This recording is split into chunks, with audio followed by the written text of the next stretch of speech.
Historia del cómic, origen y evolución. Hay quien lo llama historieta, otros lo denominan tebeo, pero en todo el mundo se conoce como cómic. Te explicaremos la historia del cómic, quién es su inventor y cómo ha ido evolucionando con el paso del tiempo.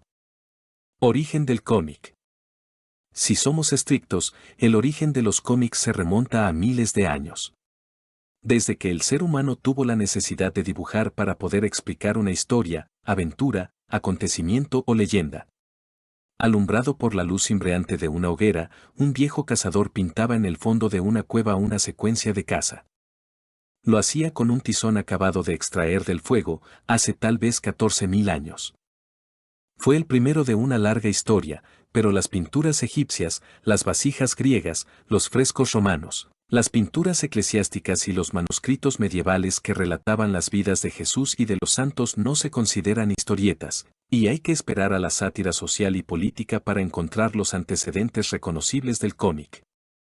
Al principio no son más que meras caricaturas o dibujos para ilustrar una historia o pequeñas narraciones sin solución de continuidad. ¿Quién inventó el cómic? Se considera a Thomas Rowlandson el inventor del cómic en el año 1809. Rowlandson publica Los viajes del Dr. Syntax, tal vez el primer cómic o aventura seriada de la historia en tener resonancia, y en esa época hacen su aparición los bocadillos parlantes. La primera novela gráfica se publica en Suiza. Inspirado en Rowlandson y animado por Goethe, el suizo Rudolf Töpfer publica en 1837 Las aventuras de Obadiah Oldbuck, un libro de 40 páginas con varios dibujos en cada página y los textos al pie de los mismos. Le sigue el poeta y artista alemán Wilhelm Busch, que en 1859 publica las primeras caricaturas en un periódico, el Fliegende Blatter, y una famosa historieta titulada Max y Moritz. En 1867 aparece Alas Sloper, el primer personaje de historieta inglés, creado por Charles Ross. Sin embargo, según los cánones, el primer cómic moderno publicado en el mundo, fue The Yellow Kid, El Chico Amarillo, el 16 de febrero de 1896 en el diario The World de Nueva York. La razón es que fue entonces cuando se empezó a usar la expresión cómic para definir la historieta en sí, aunque de manera popular. No era la primera vez que se incluían caricaturas en los diarios americanos, pues en 1754, Benjamin Franklin ya había publicado en uno de ellos una serpiente con la cabeza cortada acompañada de las palabras, únete o muere, con la sana intención de amenazar a las colonias. Desde luego, no era una tira cómica. El 12 de diciembre de 1897, el alemán afincado en Estados Unidos, Rudolf Dirks, publica en The New York Human la que se considera primera historieta publicada en forma de tira cómica, The Katzenjammer Kids, Pim, Pam, Pum, en castellano, sobre dos pillastres y su madre, Mamá Katzenjammer. Poco después, en 1889 se publicaba la primera historieta de Francia, La familia Fenobular, de Georges Colomb. Un año más tarde, el 14 de mayo de 1890 los ingleses sacan a la luz la primera revista de cómic de su país con el nombre Comic Cuts. Evolución del cómic. En la última década del siglo XIX, muchos periódicos norteamericanos estaban publicando historietas de media o una página incluso, pero pocas tienen solución de continuidad o duran unos pocos días a lo sumo.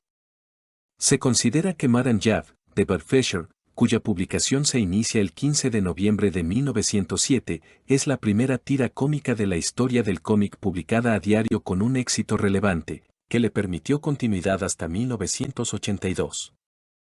La tira empezó llamándose solo a Matt y se publicaba en las páginas deportivas, pero el alto y espigado Matt encuentra al rechoncho Jeff el 27 de marzo de 1908 y se produce el flechazo. Inmediatamente, ambos pasan a formar parte de la plantilla del San Francisco Examiner, uno de los periódicos de Randolph Hearst. En 1910, aparece la revista The Funnies, de publicación mensual, que está formada únicamente por tiras cómicas y que dará lugar en 1933 al primer libro de cómic de la historia, Funnies on Parade. Enseguida a Funnies on Parade, a Camable of Comics, y desde 1934, la revista se producirá quincenalmente con historietas como Dick Tracy y Popeye, que había aparecido por primera vez en 1929. Famous Fannies, A Carnival of Comics es el primer cómic en formato de libro publicado en Estados Unidos. Tenía 68 páginas y se vendía a 10 centavos de dólar. En cambio, en Europa la evolución del cómic seguía un camino propio. En 1908 se editan en Italia las primeras tiras cómicas en el Corriere dei Piccoli, y en Francia aparecen las aventuras de Païs Nichols, los estafadores Croquignol, Filochard y Ribouldingue, en el diario Le Journal. En España, como se explica más abajo, la historieta o cómic se inicia en Cataluña en 1904, con el Patufet, pero no se publica la primera y verdadera revista de cómic hasta 1917, con el TVO. Lo demás es historia, aunque siempre hay un primero. En 1926 aparece el primer Winnie the Pooh.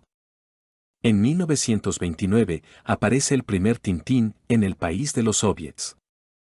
En 1929 aparece Tarzán de los monos.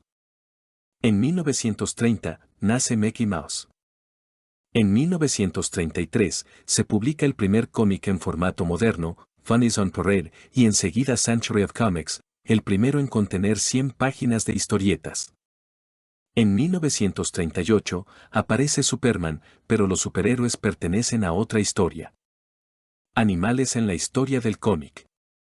En 1910, el dibujante George Harriman, nacido en 1880 en Nueva Orleans, es contratado por el New York Evening Journal, donde se inicia con una tira cómica. The Dingbat Family, la historia de un oficinista, su mujer, sus hijos y su gata. Esta gata será el primer animal incorporado a un cómic en tener éxito. El 26 de julio de ese año, el gato aparece en solitario en una viñeta junto con un ratón al pie de la tira de los Sinbads. Ignatz le tira una pelota a Cat, primero de los instrumentos con los que agredirá al gato a lo largo de su historia. En 1912, la familia se va de vacaciones y dejan solos al gato y al ratón, y en 1913 se publica por separado Crazy Cat and Ignatz en forma de tira vertical por primera vez. Su éxito sigue aumentando y el gato sigue ocupando primeros puestos. El 23 de abril de 1916 se convierte en el primer Funny animal en tener su propia tira dominical en color, en la sección semanal de Artist Scene. Ese mismo año, el magnate Randolph Hearst produce el primer corto animado de Crazy Cat y no tardará mucho en contratar al dibujante de un modo vitalicio y darle libertad creativa. Posteriormente, con el paso de los años aparecieron cómics o tebeos de animales muy populares en todo el mundo como el caso de Snoopy, 1950, o Garfield, 1978.